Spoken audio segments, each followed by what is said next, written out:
Monday morning, folks. Welcome to another episode of the Finmet Mondays podcast. Sunil, we hit brand new highs in US spot gold and futures last week. Gold hit 4,200 levels. Have we been able to understand who is driving this exactly? And what is the level of conviction that is present within the market with respect to these increases in the prices that we're seeing? I think it's very important to try and really unpack the fact that who are these buyers? Clearly, these buyers are not the regular buyers in the gold market. There's a new investors coming in, maybe speculators, some would say, coming into this market. We've been looking at some data, and one thing interesting that came out is the amount of gold-backed cryptocurrencies has actually tripled in the last 1 year or so. Part of that value, of course, is the increase in price, but a similar amount is due to the increase in the new tokens that have been created or new investors buying into gold-backed tokens. And the volume of that trading has gone from a few million, let's say 2 years ago, to $1 billion a day. $1 billion a day in trading of cryptocurrencies backed by gold. So that'll give you a sense of this new sort of investor profile that's coming in. We are also seeing a lot of newer, younger investors buying physical gold, buying GLD. All of these people seem to be driven by two reasons. One is the rationale being right, that it's a safe haven. But I think largely, and that's my fear, largely they're driven by the initial investor motive. They feel that investment motive. They feel that this is a freight train that's going up and we'll just ride on it and carry it through. The key issue is going to be what happens if the price comes off maybe 10%. Will they bail out or will they continue to hold? I think it's difficult to figure out. I think the picture is mixed. It really depends upon what drives gold to go down. What we saw on Friday was gold came off about $100. Typically, I think that was driven by profit taking ahead of the weekend. But going forward, as we track the gold prices, there's three things I would say. One is, I think the resistance at higher levels is going to be more. We are beginning to see that in the last week, for example.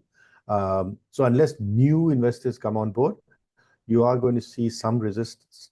The second thing is gold is vulnerable. If there's some news or some indication that some large investors have taken profits, I think you could see the turnaround. But in the absence of that kind of news, this trend continues, maybe at a slower pace. So every $100 is going to be slower. But for now, the frenzy of buying continues for the forthcoming future. Any comments about silver and what we've seen last week, Sunil, in terms of its trajectory? Silver is definitely into a sort of a investor frenzy, saying that this is going to double. People are buying physical silver or silver in any form. And silver is a smaller market, so it's much more susceptible to inflows of new capital. And we are seeing that. So I think silver is vulnerable, if you wish, or well positioned to keep going on, because as more money comes in the coming weeks and the talk of shortages come in, there was a Bloomberg article yesterday showing that there's shortages of silver. I think that's driving the investor frenzy, and I do believe that's going to carry on for a few weeks. Thanks, Sunil. In this environment, which is seeing extreme volatility, what would you advise young entrepreneurs who are entering the bullion markets? Keeping the fact that we're in new kind of territory and the next generation of entrepreneurs is coming into the market.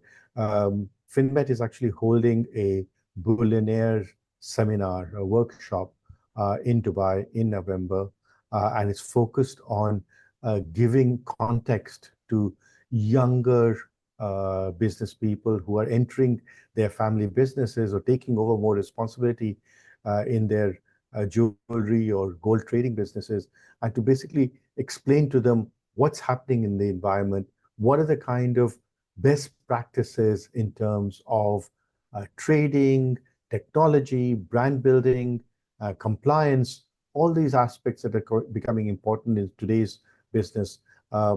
We will cover that in a workshop, which is a 2-day workshop, but I think it'll be very useful for younger people to attend and see what is out there.